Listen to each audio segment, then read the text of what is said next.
ស្លឹកនោះពីដើមគឺថាពីសម្លាប់ពីសម្លាប់ទីភ្នែករបស់ម្ដាយពុកពីរនោះគឺសម្លាប់កូនប្រុសស្រីយកថ្ងៃល្ងាចព្រឹកឡានកូននឹងខូចខលរៀនតាមតកូមានឪពុកម្ដាយសម្លាប់ដើម្បីព្រួយបារម្ភសពក្នុងកាយប្រការគួរបានគឺបានជើងពីរបានដៃពីរនឹងហើយតែលោកអត់ប្រឹកដើរ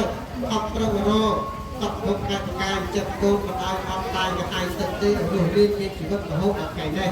ចឹងបុរាណលោកចងក្រងចឹងក្នុងឱកាសពីនេះខ្ញុំបានសូមជម្រាបទៅគ្រូជាអ្នកជំរាបគ្រូជាអ្នកជំរាបផងដែរថាគម្រោងកម្មស្លាកັບតាមបារាមក្សត្រអចិន្ត្រសាច់ប្រាក់19កម្លាំង2ស្លាបគួរបានប្រាក់ត្រារដ្ឋសាស្ត្រផ្នែកជើង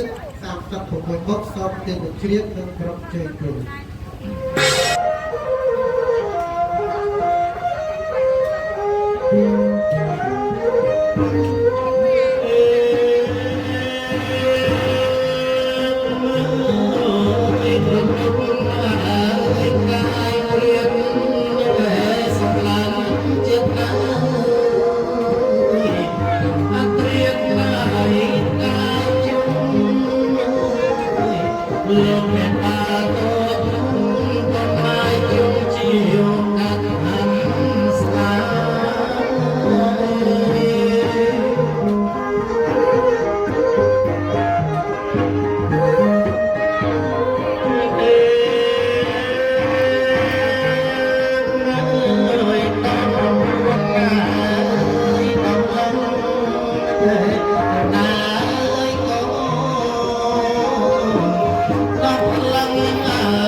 ណែ